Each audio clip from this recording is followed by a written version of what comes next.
Selwyn here from WynnStrength.com. On this video, I'll be bringing you the first part of a 3-part series about time management, where I talk about some strategies that have helped me in the past and that I'm currently using in order to help me get a little bit more time in the day and help me achieve some goals.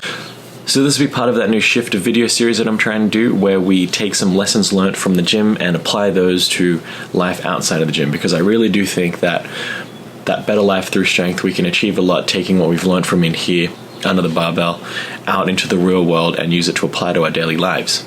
So one of the first things that I like to do when trying to achieve a new goal or look for something to change in my life is to cut out the junk. And what do I mean by that? I mean by cutting out the things that we know we shouldn't be doing. It's pretty much that simple. And the great thing with cutting out the junk is that it's a first great step, because it's a first step in the right direction, but it doesn't require you to do much. It literally requires you to do less than what you're doing right now. You can get started on your goal without knowing how to achieve that goal just yet. And what do I mean by that? When I talk about cutting out the junk, I'm talking about cutting out things that you know you shouldn't be doing. Obviously, junk food is the big one here. So if you're trying to lose weight, cutting out junk food is a great first step. Like, whatever you replace it with, at that point it doesn't matter. Your goal is to not eat junk food. And in regards to time management, most of us already have these 24 hours allocated. We all know none of us are really having extra time on our hands. For the most people that I talk to are like, I don't have enough time. Having too much time isn't really a problem for a lot of people. We're not sitting there for an hour just staring at a wall thinking, what should I do?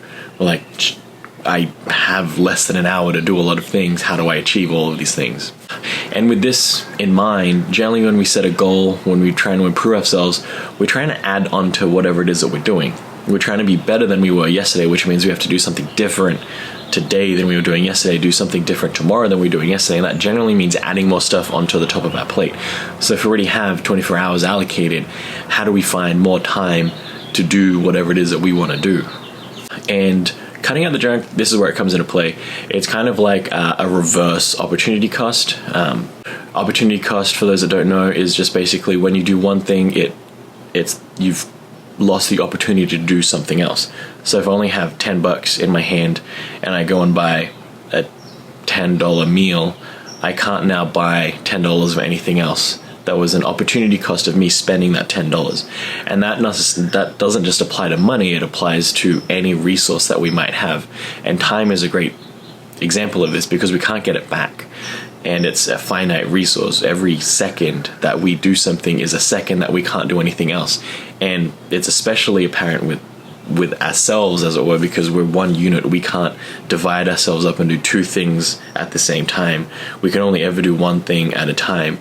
If I spend an hour washing dishes, that's an hour. I don't know who spends an hour washing dishes. Just say I spend an hour washing dishes, that's an hour I can't spend going for a walk.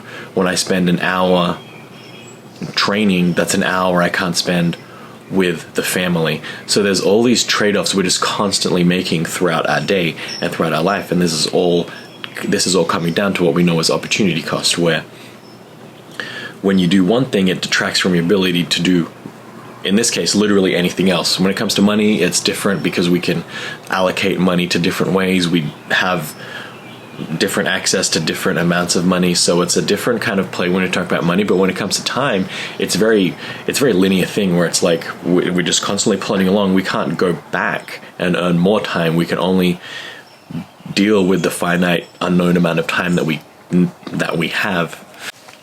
So now we have this kind of understanding of what opportunity cost is. This cutting out the junk is a first step effort in gaining some of that time back, as it were, because we know intellectually what we shouldn't be doing. We all know deep down what not to do. We might not know exactly what to do that's best and most efficient and effective for us, but we definitely know what we cannot do in order to that's dragging us in the opposite direction. So if we want to just get back to zero and we're doing activities that put us in the negative, we know to stop these activities, and at least we'll be at zero and not losing any ground. And what's great with this elimination style mindset is that while we're eliminating things, we're working on our mental habits, working on our mental toughness in order to stick with something. But while we're eliminating these things. It might not be instant, obviously, it's going to take time. This is a process. We can also be studying and researching what we need to do in order to achieve our goals.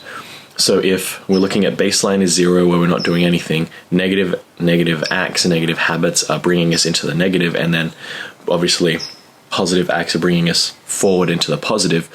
What we want to think of doing is, while we're eliminating these acts, we can use this time of elimination to research stuff that'll push us through into the future. One example for me was when I was trying to lose weight a couple years back. This was after I left the brewing industry, and I found myself in a habit of drinking beers almost every day, and potentially not just one. You know how that goes. So when I want to lose weight, my first act or my first thought was to just stop drinking beer altogether, but I know that wasn't realistic, so I was like, oh, I'll stop drinking beers when I'm home, not out in a social situation. So that's generally Monday to Friday. So on the weekends I would allow myself to drink, but Monday to Friday I wouldn't drink beer. And that's really all. That was my only action for the first month or so, while I worked on the plan to lose weight, figured out what I should be doing, changed my workout plans, did all this. But while that research and mental aspect of it is happening, the act of planning, coming up with your plan, when they say if you fail to plan, you plan to fail, all those cliches. But while you're planning and in that stage of preparation, you can still be heading towards that right direction of actions that are causing you, that are pulling you in the negative direction, as it was. So simply by cutting out alcohol from Monday to Friday, cutting out drinking from Monday to Friday, helped me lose a surprisingly fair amount of weight. So I'm pretty sure I dropped about 5 pounds in that first 4 weeks, and I didn't really do anything other than stop drinking. I hadn't implemented any other dietary habit or change for the most part, and then from there we kind of built up. I cut out unhealthy foods, I cut out this, and then what happens is, as you cut these things out, you inevitably have to replace it with something. If I'm gonna cut out alcohol, I have to replace it with water, which is, I still have to drink something, so I'll replace it with water, and water is obviously healthy for you to drink to a degree. I'm not talking about drinking gallons of water a day, just, hey, instead of a glass of beer, have a glass of water, and you're kind of fine. Because when you think about it, that glass of beer is probably 200 to 300 calories on average. I mean, at the very lowest, I think a Michelob Ultra is like 150 calories or something like that. So talking about 150 calories at the bare minimum, all the way up to like 300 to 400 calories, that's a significant amount of energy that we're just consuming that isn't adding to our ability to train or our ability to lose weight. It's detracting from that ability. So by cutting that out, we're able to significantly make a huge dent in our nutritional scales and the actual scale by just simply cutting out a little tiny thing that is easy for us to cut out. And this concept of cutting stuff out applies to any resource we may have. That could be time, attention, habits, actions, obviously food and nutritional choices, people that we hang around, things that we consume, like the media that we read, the media that we watch, the things that we listen to. All of these things are all things that take up resources, whether that be in our brain or like physical aspect or like time. And by looking at what we can eliminate, we're giving ourselves back whatever that thing was taking. And another thing that I've eliminated to help me achieve a little bit more was cutting out entertainment during the week. So Monday to Friday, I won't watch any TV, movies, play computer games, things that I generally like to do. I've been doing this for probably close to a year now. So Monday to Friday, for the 99% of the time, there'll be times where I just want to watch or be entertained on a Monday to Friday. But generally, Monday to Friday will be media entertainment free, and that gives me access to potentially an extra 1 to 2 hours. I'm sure if you look at the statistics, on average, Americans watch a lot more entertainment than that. So if we take on average, just say 2 hours every day, we've just unlocked. We found 2 hours in every single day from Monday to Friday. That's extra 10 hours. That's almost a part-time job. It's a casual job. Anyway, by cutting out entertainment, we've accessed extra 2 hours that we can do to literally do anything else. Obviously, that was I'm training 2 days a week during the work week, and then Saturdays and Sundays are my other 2 training days. And then what's also helped me do this is make videos like this. By eliminating consumption of entertainment, I'm able to shift over to production of entertainment. Hopefully you find this entertaining or informative at the very least, or maybe literally anything. Hopefully you find this enjoyable to some degree. It's adding some positive value to you right now. But other than that, we've also helped to spend more time with the family by not watching TV. There's a lot of things, and it's not just, I'm not saying watching TV is horrendously terrible for you. It's just whatever. It's what I was doing that was holding me back, I think, for a long time, was the habit of just coming home and just vegging out in front of the TV or playing some computer games. And again, they could be they could be normal for you. If that's what you really, really, really enjoy doing, then yes, then go do that. But it wasn't something that, if I could, looking back now, I'm finding more enjoyment in doing what I'm doing now over watching TV. So I think that's where you kind of have to have that perspective of time, looking back and reflecting that, oh, was this serving me in the best and most efficient, effective way possible? Or was it just not adding? Was it detracting from my life? And I think when you're able to look back, I think that's where this kind of helps in. So if I can probably loosely tie this back to training in the gym, let's look at it like injury management. So when we have injury management, pain management, we generally try and eliminate the thing that's causing the injury or pain and work around it.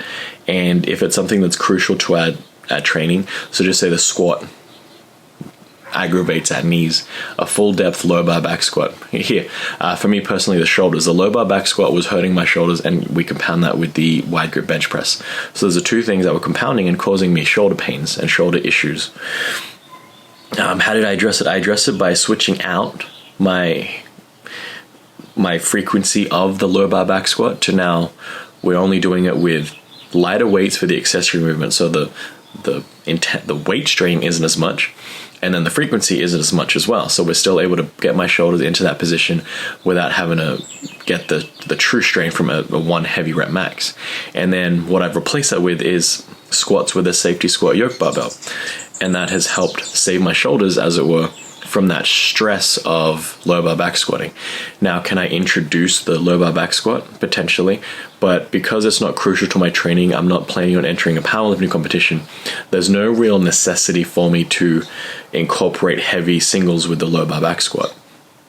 It's a great movement to perform. I'm not saying don't ever perform it, but because I know my history and I know my training, I know that squatting with the SSB bar has definitely helped mitigate some of those shoulder pains and allowed me to just squat more. So I'm able to squat 3 to 4 times a week now, where just one of those squatting sessions, the heaviest squatting session I do, is done with the SS yoke bar, and all the other lighter accessory movements that might not necessarily be anywhere close to the weights that would hurt my shoulder, I'm not including anymore, and I'm doing that with a regular barbell. And that little elimination of that one thing has helped me train more. So I'm not experiencing any shoulder pain when I do these other lighter lifts, nor am I experiencing shoulder pain when I do the bench press, which I've changed the grip from out wide to middle to a more middle style grip. Now, could I change it to a wide grip? Probably, but again, I'm not entering a powerlifting competition, so there's no need for me to take such a wide grip that would leverage me advantageously, where I'm just training in the garage gym trying to get stronger. So when you look at our ultimate goal in the end, with that end in mind, if that movement doesn't serve us for a specific purpose, it's not necessary in any way to perform that movement. If we're able to perform a similar movement that is still driving some adaptations in that way, I'm still stimulating the bench press muscles by doing a medium grip bench press rather than a wider grip bench press. And does that mean maybe I can't bench press as much as I could if I trained the wide grip? Probably, but does it matter? Not really. So we look at that in our own lives. Are these things serving us to our most effective and efficient use possible? Now, there are some things that we definitely need to eliminate because we can't overcome whatever it is that they're doing. So take for example getting hit in the leg with a baseball bat. Really hard. No matter how many times I hit myself in the leg with a baseball bat, my body is never going to adapt to that stress. No way is it ever going to be productive for me.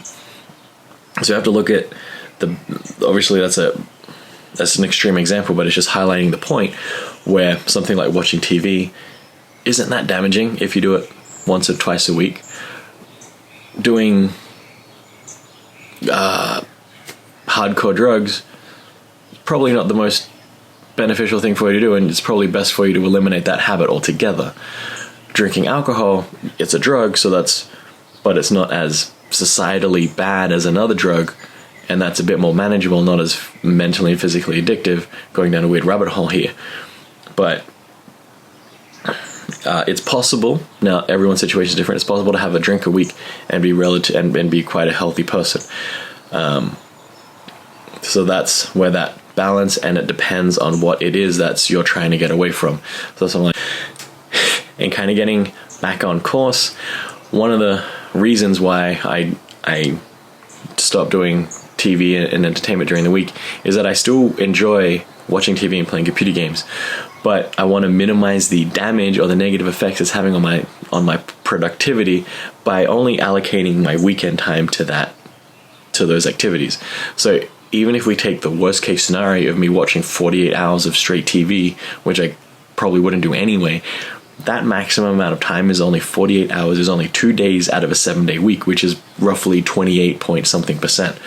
So even if I did the worst possible thing, did nothing else, didn't sleep, didn't eat, literally nothing else, I just watched TV for 48 hours straight, I would still be only losing under 30% of my week.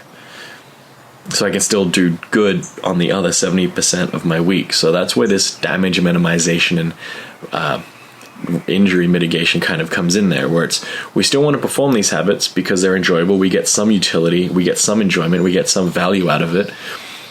Watching TV, going out with friends, drinking socially, relaxing, things like that, where it's not necessarily productive. Yes, it can be regenerative because we're stimulating other mindsets. We're like loosening up the stress. We're relieving some stress. So I'm not wanting to take away from that, but we can't be relieving stress every day if we're never stressed. Yeah, just like in the gym, if we always took a deload week, we wouldn't have anything to deload from. You need to work your way up to for needing a deload. So that's kind of like life. We need to stress ourselves and then take a load off, and then stress ourselves and take a load off. But we can't take a load off if we don't stress ourselves.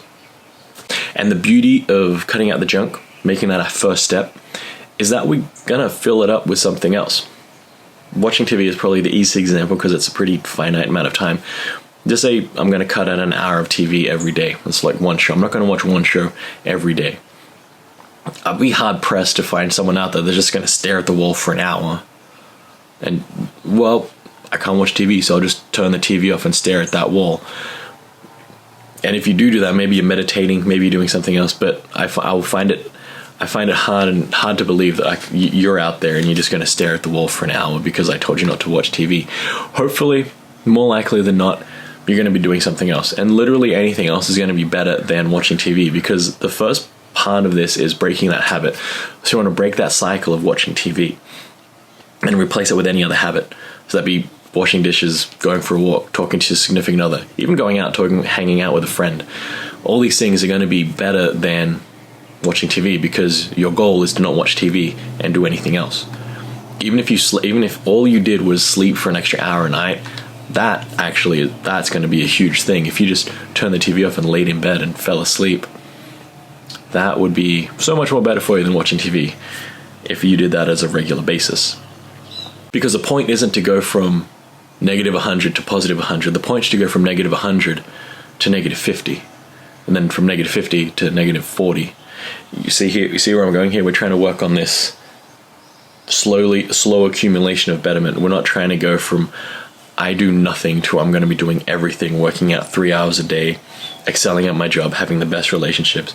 No, everything is a slow process, just like working out. You don't go from first day in the gym to setting world records. Those things take years, if not decades, to achieve.